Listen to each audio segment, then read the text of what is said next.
విలీనం ఏం చేయమండి. మాకో లక్ష్యం ఉంది.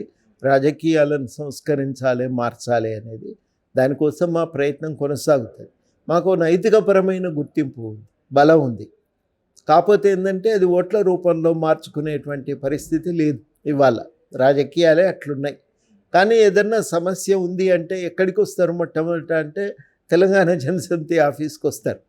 వచ్చి మీరేదన్నా చేయాలి సార్ అని అంటారు. వాళ్ళకు ఒక నమ్మకం ఏందంటే మేము ఏది చెప్పినా గానీ అధ్యయనం చేసి ఒక క్రమ పద్ధతిలో ఆ సమస్యను ప్రపంచానికి తెలియజెప్తాం. పరిష్కారం కోసం చిత్తశుద్ధితో ప్రభుత్వాన్ని అడుగుతాము అనేది ఒక నమ్మకం ఉంది. ఆ నమ్మకం కారణంగా వస్తుంటారు. వాళ్లకు ఎప్పుడు కూడా న్యాయం చేకూర్చడానికి మా వంతు ప్రయత్నం చేస్తూనే ఉన్నాం. అందువల్ల తెలంగాణ జనసమితి ఉండాలి, వీళ్ళ పార్టీ వల్ల మనకు లాభం అవుతుంది అనే అభిప్రాయం అయితే ఉంది. కానీ మేము పోయి అడిగితే ఓట్లేస్తారంటే ఇయ్యరు.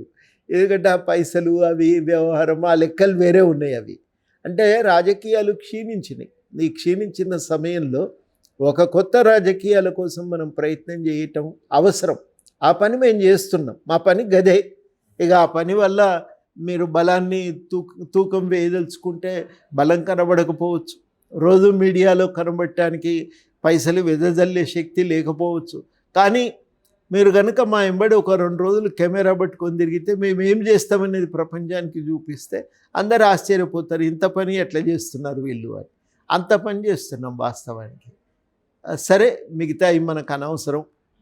మేము తిరుగుతున్నది బాధితులకు అర్థమైతే చాలు అనే ఆలోచనతో మేము పోతున్నాం.